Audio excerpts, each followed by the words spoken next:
Hello বন্ধুরা, টেনিডল রুটিংয়ে আরও একটি নতুন গল্পে সবাইকে স্বাগত। গল্পের শুরুতে আমরা দেখছি, বৌমা আমি মাঠে যাচ্ছি, আমি মাঠে না গেলে তোমার শ্বশুর আবার একা মাঠের কাজ একদম পেরে ওঠে না। আমি বাড়ির কাজ কামগুলো করে নিও, আমি আজ একটুও বাড়ির কাজ কামে হাত দিতে পারলাম না। হ্যাঁ মা, তোমার একটুও চিন্তা করতে হবে না, আমি বাড়ির কাজ কাম সব করে রাখবো। চিন্তা করবো না মানে তোমাকে দিয়ে তো একটুও কাজ কাম হয় না, বলি আর এক আর করে রাখো আর এক। ও হ্যাঁ, উনুনের ধারে কিন্তু একটুও কাঠ নেই, একটু কাঠ ভেঙে তাই রান্না করো। ঠিক আছে মা। এই বলে মনোহারা তো চলে গেল। এই মাটা যা হলো না, সারাদিন শুধু খিটখিট খিটখিট করে বকে যায়, এমন একটা ভাব করে যেন মনে হয় সংসারের সমস্ত কাজ উনিই করেন, আমার দ্বারাই কোনো কাজ হয় না। তো দেখো আমিই তো সারাদিন কাজ করছি। মাসিমা, ও মাসিমা, মাসিমা তুমি বাড়িতে আছো? আরে দিদি কেমন আছো তুমি? অনেকদিন পরে তোমার দেখাতে, এত সকাল সকাল মায়ের খোঁজে। একটু মাসিমার সঙ্গে দরকার ছিল সোহানা। মাসিমা কি বাড়ি নেই? না গো, মা তো একটু মাঠে গেছে। তুমি কি বলবে আমাকে বলো। আর বলো না সোহানা, চিনুর ভাই খুব অসুস্থ, একটু ডক্টরের কাছে যাব, কিন্তু মেয়েটাকে একা রেখে যাব? বাড়িতে তো কেউ নেই, তোমার দাদাও বাড়ি নেই, তাই ভাবছিলাম মাসিমার কাছে রেখে যাই, কিন্তু মাসিমা তো বাড়ি নেই। কি করি এখন বলো তো? দিদি তুমি এত চিন্তা করছো কেন? আমার কাছে দিয়ে যাও না চিনুকে। না মানে ও তো খুব দুষ্টু, তুমি কি একা ওকে সামলাতে পারবে? তাছাড়া মাসিমা নেই, তোমারও কাজকর্ম করতে হচ্ছে। না থাক, দেখি কি করা যায়। ওফ দিদি তুমি ওইসব ভাবছো কেন? আমার কাছে দাও না, এত করে বলছো যখন তখন নাও, কিন্তু হ্যাঁ সাবধানে রেখো, ও কিন্তু খুব দুরন্ত। এই নাও সোহানা। চিনুকে সোহানার কাছে দিয়ে জুন তো চলে গেল। চিনু সোনা তুমি এখানে চুপটি করে বসো, আমি তোমার হাতে কিছু খেলনা দিচ্ছি, তুমি ওগুলো নিয়ে খেলা করো, আর আমি ঘরের কাজকাম কিছু গুছিয়ে নিই। আন্টি আমি খেলা করবো, তুমি খেলনাগুলো দাও আমাকে। এই নাও তুমি এখানে বসো, আমি খেলনাগুলো এক্ষুনি আনছি।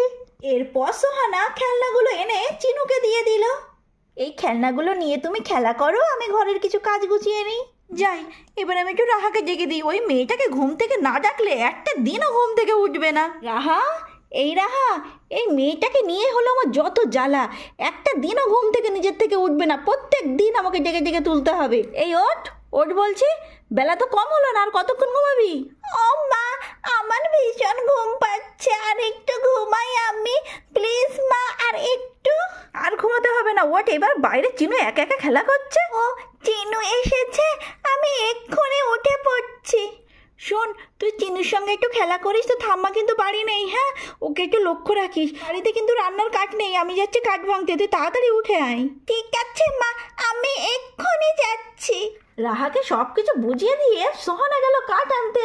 প্রত্যেক দিন রান্নার জন্য একবার কাঠ আনো, জল আনো, একটা কিছু বাড়িতে রেগে থাকে না।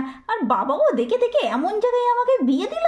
এইসব বকতে বকতে সোহানা গাছ থেকে কাঠ ভাঙা শুরু করলো। চিনু এসেছে শুনে রাহা তো তাড়াতাড়ি ঘর থেকে বেরিয়ে এলো। বাইরে বেরিয়ে এসে রাহা যখন দেখলো চিনু তো সমস্ত খেলনা নিয়ে খেলা করছে, অমনি তো মাথা গরম হয়ে গেল। এই চিনু, তুই আমার খেলনা নিয়ে খেলা করছিস কেন? এই খেলনাগুলো আন্টি আমাকে দিয়েছে, তাই আমি খেলা করছি, তাতে তোমার কি? আমার কি মানে? আমার খেলনা নিয়ে খেলা করছিস, আবার তুই বলছিস আমার কি? তুই আমার খেলনা আমাকে ফিরিয়ে দে, আমি তোকে আমার খেলনা দেব না। আন্টি এটা আমাকে খেলা করতে দিয়েছে, খেলনাগুলো আমি তোমাকে দেব না এখন। এই কথা শুনে রাহা তো আরো রেগে গেল, আর চিনুর কাছ থেকে খেলনাগুলো কেড়ে নিতে গেল। দে আমার খেলনা, তুই আমাকে দিয়ে দে, আমার খেলনা দিয়ে আমি তোকে খেলতে দেব না।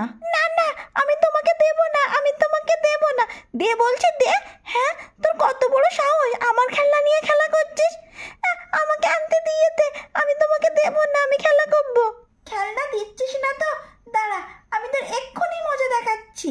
রাহা দৌড়ে গিয়ে চিনুকে মারার জন্য একটা মস্ত বড় লাঠি নিয়ে এলো। যেমন তুই আমার খেলনা দিচ্ছিস না, তেমন দেখ কি করি তোর আমি এখন। এই কথা বলে রাহা তো চিনুর মাথায় একটা দুম করে মেরে বসলো। ও মা, ও মা, আমার ভীষণ জোরে লাগলো। আন্টি তুমি কোথায় আছো? রাহা দিদি আমার মারলো। সোহানা কাঠের বোঝা মাথায় নিয়ে বাড়ি এসে শুনলো চিনু জোরে জোরে কান্না করছে। কাঠের বোঝাটা রেখে চিনুর কাছে গিয়ে বলল, কেরে চিনু কান্না করছিস কেন? আমি দিদির খেলনা নিয়ে খেলা করছিলাম বলে দিদি আমাকে লাঠি দিয়ে মাথায় মারলো, দেখো মাথাটা কেমন ফুলে গেল। এই গুন্ডা মেয়ে, আমি ওকে একটু দেখতে বললাম আর তুই ওর মেরে মাথাটাই ফুলিয়ে দিলি। মা, ও আমার খেলনা নিয়ে খেলা করছিল, আমি বারবার চাইলে মেরেছি। ও তুই আস্তে মেরেছিস, সেই জন্য তোর হাতে অত বড় লাঠি। হাতে অত বড় লাঠি রাখলি আবার বলে তুই আস্তে মেরেছিস। মা আমার ভুল হয়ে গেছে, আর কোনোদিনও করবো না, কোনোদিনও না। কোথায় চিনু সোনা, আমার কোলে এসে তো দেখি তোমার কোথায় লেগেছে।